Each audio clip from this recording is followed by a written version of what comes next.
Welcome back to Plant Revelations. It's late autumn, almost winter. We're in early December and our gardens are inundated with these leaves. And the question is, to leave or not to leave? So the answer to the question might be a bit more complicated than you think. To make it a bit easier to understand, I'm going to separate all of the leaves into 3 different groups. Got the good leaves, the bad leaves, and the ugly leaves. So what is a good leaf that you want to leave on the garden? Well, that's going to be most deciduous leaves, ideally something like these lime leaves, which are lovely, sort of felty, tissuey. They fall apart quite easily, and if you leave these on the borders, they'll have been pretty much disappeared by spring, taken down by the worms, eaten by some of the invertebrates and incorporated into the soil. So you can leave these on the soil in the borders. They'll even mulch your plants and act as a bit of a protective layer for some of your perennials. Now, these leaves here are a little bit tougher. These are things like your beech and your oak. These are the oak leaves and these are the beech, the quercus or the fagus family, and they're a bit tougher.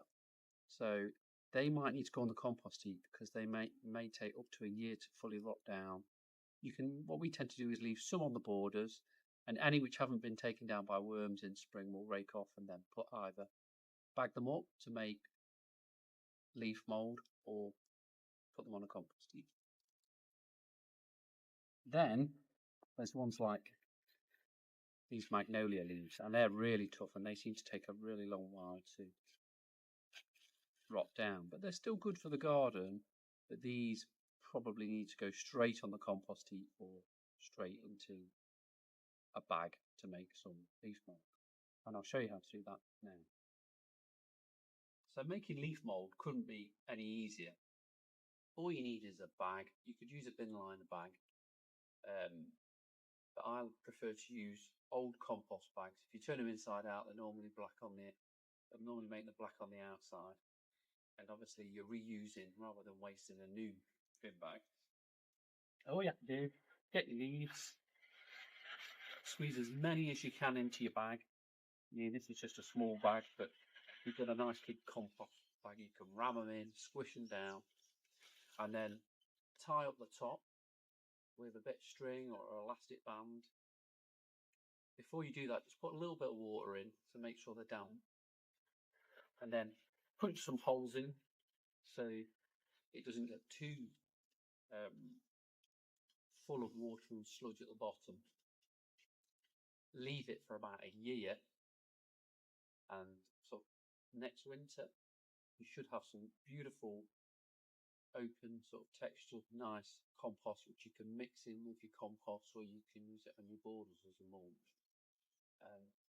And it's really good stuff. In fact, if you sieve it, it's great for seedlings because it's quite fine and it's quite low in nutrients.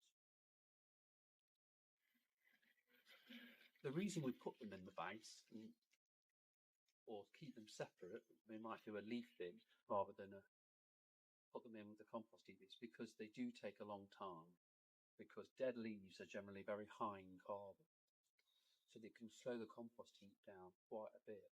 So if you separate them, it means your main compost heap can generally make compost after 6 months, 6 to 7 months if you turn it regularly. Whereas once you start putting leaves in it, you're massively extending that process. So if you've got plenty of room and lots of heaps and you don't mind waiting, then just put them in the compost heap. Otherwise, use this method and chuck them behind the back of the shed and forget all about them. Here you can see we've left some hazel leaves on the border, and these, I expect most of these will be gone by sort of April time, before a lot of the stuff on the border gets going. And once they get wet, you'll find that they will just stick to the border and they'll stop blowing around the garden.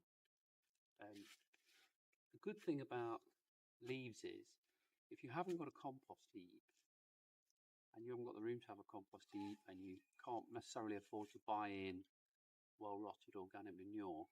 This is a great way of getting some organic matter into the soil. I did my last video on the importance of getting organic matter into the soil, so I'll link that above. But really, if you think about leaves as being almost like the fibre in our diets, you can put as much fertiliser on the ground as possible, but it won't help improve the soil. If you think of fertiliser as the equivalent of like a vitamin pill or tablet,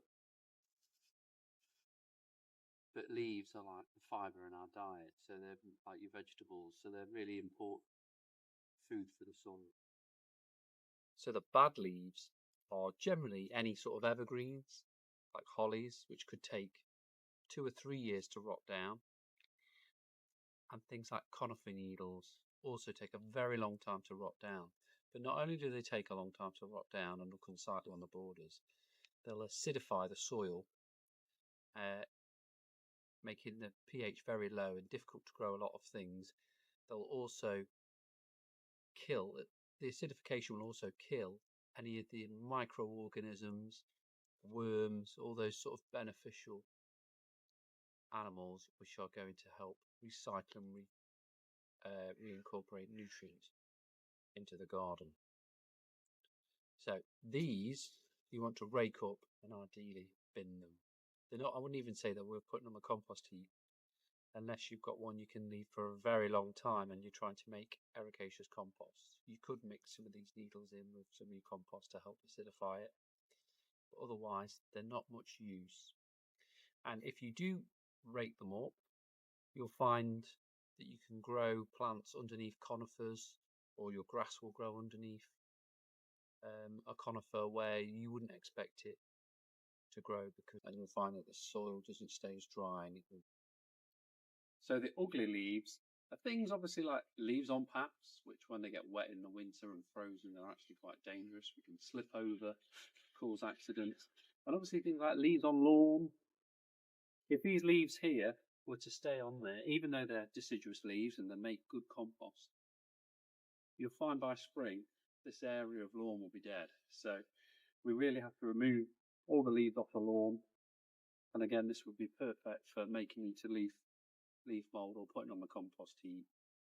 The other ugly thing about leaves is that sometimes they can get caught up in plants like this lavender that likes to be in a sunny, dry, airy spot.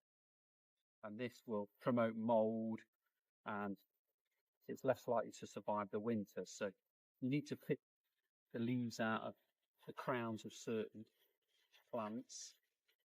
But conversely, these can act as a really good mulch for more tender plants that are below the soil. But certainly some of these Mediterranean type herbs are not going to enjoy being covered with wet leaves. It's going to promote mould, fungus, and premature death.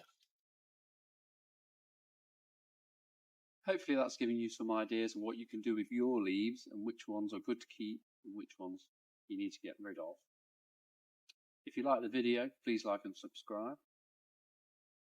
Otherwise, ciao ciao for now.